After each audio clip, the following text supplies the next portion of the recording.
قرر البنك الدولي وصندوق النقد الدولي بالاتفاق مع السلطات المغربية المضي قدما في عقد الاجتماعات السنوية لعام 2023 في مراكش، كما كان مخططا لها من 9 إلى 15 أكتوبر المقبل، وفق ما جاء في بيان صدر يوم الاثنين بواشنطن. وجاء في البيان الصادر عن رئيس البنك الدولي آغاي بانغا والمدير العام لصندوق النقد الدولي كريستالينا جورجيفا ووزيرة الاقتصاد والمالية نادية فتح العلوي أنه في هذه اللحظة بالغة الصعوبة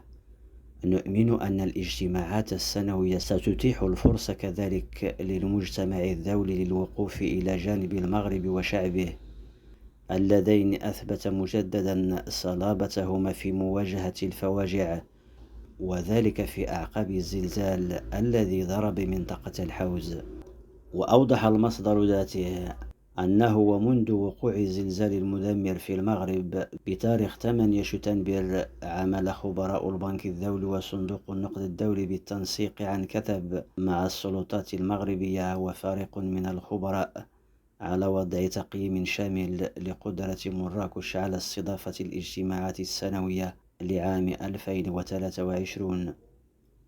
هذا التقييم، يبرز المصدر، راعى اعتبارين أساسيين، ألا وهما عدم عرقلة جهود الإغاثة وإعادة الإعمار الحيوي بسبب الاجتماعات، وإمكانية ضمان سلامة المشاركين.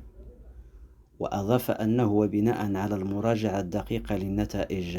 قررت الإدارة العليا لكل من البنك الدولي وصندوق النقد الدولي والسلطات المغربية المضي قدما في عقد الاجتماعات السنوية لعام 2023 في مراكش خلال فترة ما بين 9 و15 أكتوبر، مع تعديل محتوى الاجتماعات في ضوء الظروف الراهنة. وسيجمع هذا الحدث البارز مندوبين من 190 دولة عضو في هاتين المؤسستين الدوليتين،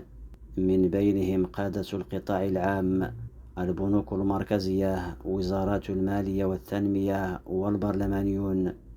والقطاع الخاص، بالإضافة إلى ممثلين عن منظمات المجتمع المدني وخبراء من الأوساط الجامعية.